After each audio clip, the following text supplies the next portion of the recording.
2024 के चुनाव से पहले इस समय एक बड़ा लक्ष्य है उत्तर प्रदेश। बड़ा इम्तिहान उत्तर प्रदेश में है। भारतीय जनता पार्टी ने तो अपनी पूरी ताकत उत्तर प्रदेश विधानसभा चुनाव से पहले झोंक दी है। विपक्षी नेता भी हाथ पैर मार रहे हैं। इन सब के बीच सुहेलदेव भारतीय समाज पार्टी अध्यक्ष ओम प्रकाश राजभर के सुर बदले बदले से नजर आ रहे हैं।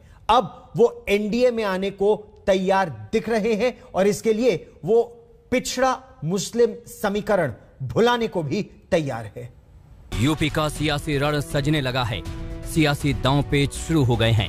चंद महीनों बाद देश के सबसे बड़े सूबे की सत्ता के लिए चुनावी रणभेरी बजने वाली है और इन सब के बीच यूपी से आई एक ऐसी खबर जो कम से कम बीजेपी के लिए राहत देने वाली है। बीजेपी को हाल के दिनों तक पानी पी पी कर कोसने वाले सुहेलदेव भारतीय समाज पार्टी के अध्यक्ष ओम प्रकाश राजभर अब एक बार फिर एनडीए का हाथ थामने को राजी दिख रहे हैं। राजभर ने दो टूक कहा कि उनकी कुछ मांगे मान ली जाए तो वो एनडीए के साथ आ सकते हैं। ये वही राजभर हैं जो 6 दिन पहले बीजेपी के नेताओं को पीटने की बात कर रहे थे। पूछ के लेकर आया हूँ 2 बजे, मैं 11:15 बजे तक बलिया में मीटिंग किया हूँ रसड़ा। मीटिंग से खाली हुआ हूँ, उसके बाद वहाँ से चला हूँ तो आपके बीच में 2 बजे के आसपास मैं पहुँचा हूँ। क्यों पहुँचा हूँ?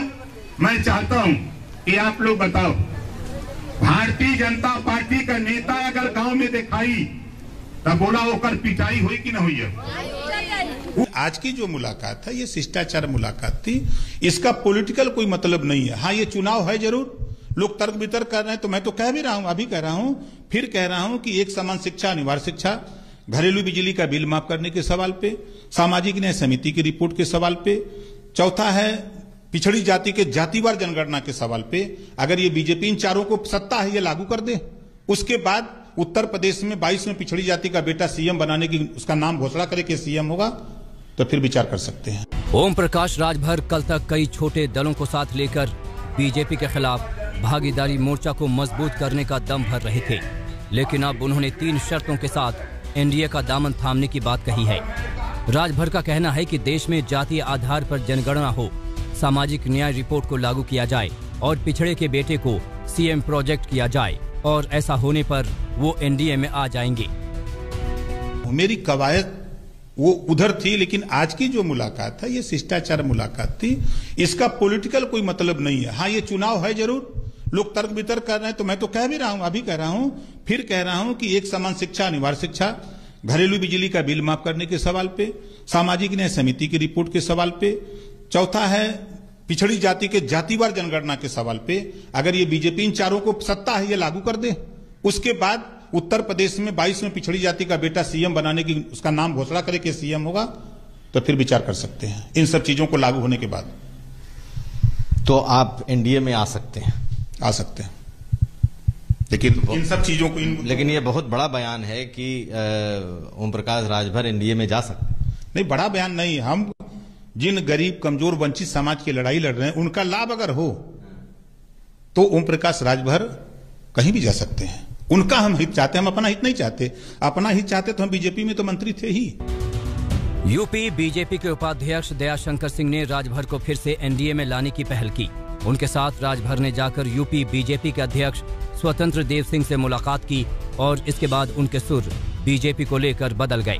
दयाशंकर सिंह अब दावा कर रहे हैं कि राजभर सैद्धांतिक रूप से हमेशा बीजेपी के करीब थे और उनसे कोई बड़े मतभेद नहीं थे।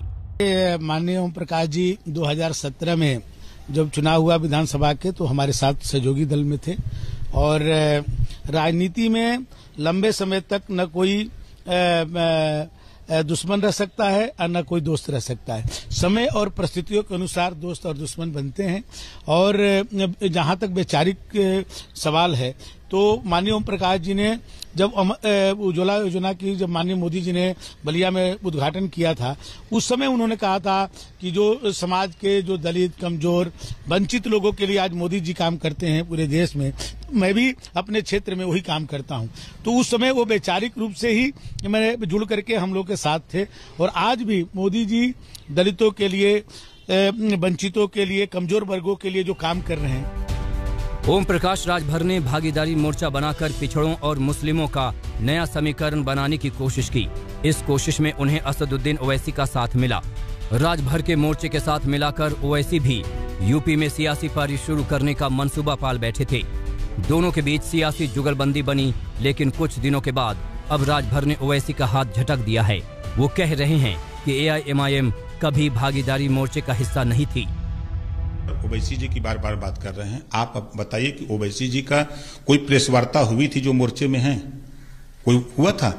हाँ, हमने पहल किया है उनके साथ जाकर के कि वो मेरे मोर्चे में शामिल हों। तो लगातार कहते रहे हैं कि हम मोर्चे में हैं, आपके साथ हैं। कह तो रहे, मैं तो कह रहा हूँ, लेकिन आप बताइए कोई प्रेस हुआ लखनऊ में? सामाजिक न्याय समिति की रिपोर्ट, प्रदेश में समान अनिवार्य और फ्री शिक्षा, प्रदेश में भाईचारा अमन चैन कायम करने के लिए भागीदारी संकल्प मोर्चा बना के हम लोग एक विकल्प, सपा को भी लोगों ने देख लिया, बसपा को भी देख लिया, कांग्रेस को भी देख लिया, भाजपा को भी देख रहे हैं।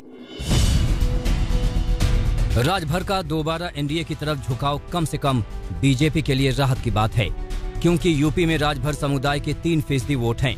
125 सीटों पर राजभर समुदाय के वोटर हैं। पूर्वी यूपी में राजभर समुदाय का समर्थन अहम है। दावा है कि 62 सीटों पर राजभर वोट निर्णायक हैं। सियासत में कोई अस्थायी दुश्मन या दोस्त नहीं होता और चुनाव करीब हो तो आस्थाएं बदलने की बयार कुछ तेज बहने लगती है और यूपी में चुनावी मौसम के साथ सियासी सुर बदलने लगे हैं। लखनऊ से कुमार अभिषेक, आज तक। तो ये तो थी उत्तर प्रदेश में परीक्षा की बात, चुनावी परीक्षा की। इम्तिहान तो प्रदर्शन पर जमे वो किसान भी दे रहे हैं जिनकी मांगे कृषि कानून की वापसी की है। किसान जिस MSP के लिए महीनों से, लगभग 8 महीने से ज्यादा से राजधानी दिल्ली के दरवाजे पर जमे हुए हैं, उसी में अब एक बड़े घोटाले का आरोप लग रहा है। राकेश टिकैत का कहना है कि जल्द ही जो पूरा फर्जीवाड़ा है MSP को लेकर, उसका वो खुलासा करेंगे। क्या फसलों की खरीद में घोटाला किया गया? क्या इमारतों, स्कूलों को खेत दिखाया गया, लेकिन सरकार को फसल बेच? किसके राज खोलेंगे राकेश टिकैत? MSP पर फसलों की सरकारी खरीद को लेकर हमेशा से विवाद उठता रहा है। शिकायतें होती रही हैं कि गरीब किसान सरकार को फसल नहीं बेच पाता और असरदार लोग MSP का फायदा उठा ले जाते हैं। लेकिन अब दिल्ली की सरहद पर जमे किसान नेता राकेश टिकैत ने इस पूरे मामले को नया मोड़ दे दिया है।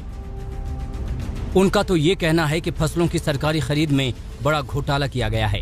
जहां पर स्कूल हैं, जहां दूसरी इमारतें खड़ी हैं, उस जगह को खेत दिखाकर सरकार को MSP पर फसल बेच दी गई और सरकारी खरीद के नाम पर बड़ा घोटाला किया गया।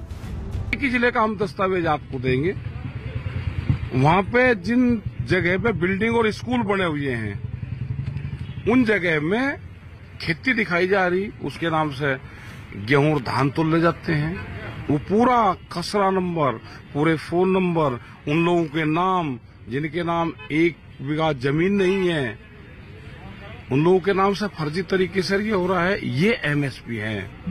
हम चाहेंगे सरकार के उसकी जांच कर ले। टिकैत दावा कर रहे हैं कि उनके पास इस पूरे घोटाले के सारे दस्तावेज हैं, जिनका वो बुधवार को खुलासा करेंगे। टिकैत कह रहे हैं कि उनके पास उन लोगों के फोन नंबर से लेकर हर जानकारी है जिन्होंने MSP को कमाई का जरिया बना दिया।